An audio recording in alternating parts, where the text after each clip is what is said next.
This is the state that matters for the presidency and for the Senate as well, but especially for the presidency.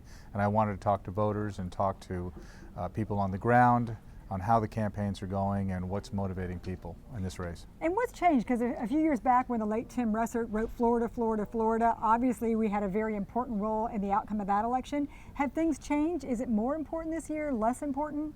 Well, it depends how you say it. I mean, Ohio likes to think that they're the state that matters because they've picked every president for the last 4 decades. But in this way, Florida is absolutely important. Donald Trump probably cannot win the presidency without winning the state. So much of the efforts are being made here in Florida, and this will ultimately decide who the president is. And what does he need to do? Is it an uphill battle for him? Does he have a lot of work to do yet? Well, polls have it very close, and it probably will remain close for most of the year, most of the election season. But yes, he does have an uphill battle. I mean, Florida is a state with obviously a large Hispanic population, and he's had trouble with that particular demographic. A lot of suburban women are not exactly flocking to his campaign, but he's doing well among white men. And this election is almost perhaps more so about who people don't want than who people want. That's and true. Hillary, you hear that a lot. Hillary has a lot of baggage herself. So it's a question of who can get out the vote and in what areas of the state.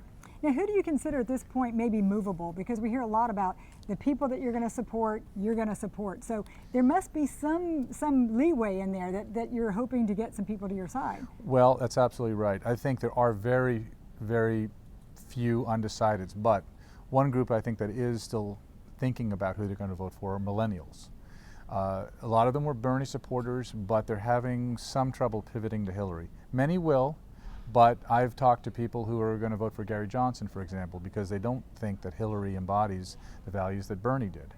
And a few will go to Trump, blue-collar Democrats, Reagan Democrats as they were sometimes called. So there is the possibility for Trump to pick up these people. Now, looking at both candidates, for Hillary to get some of those millennials that Bernie had over to her side, I know they're bringing Al Gore out now. Do you think that having these surrogates speak on her behalf will swing that, or are they still looking for themselves and deciding who or what they like better? I think that's very much to be determined. I'm not sure Al Gore will help. Bernie will help. Bernie Sanders may help. Elizabeth Warren may help. But a lot of this may be that they either sit this out or they go into the voting booth at the very last second and decide, well, who do I want least? Who do I not want to be president? And then they decide. I think you're spot on with that because I hear that a lot as well. So if we look at Donald Trump and what he needs to do, I know you said earlier that he needs to outperform some of the previous Republican nominees in order to really have a shot at Florida. What does that mean? Well, for example, in Hispanics, George W. Bush in 2004 won 55% of Florida Hispanics. Obviously, Cuban population makes Florida a unique state when it comes to Hispanics. Mitt Romney nearly won Florida, and he got 40% of the Hispanic votes. Donald Trump may be lucky to get 30, and I've seen it in the low teens. So he's got to find other places to make up for that deficit. White men is one obvious area.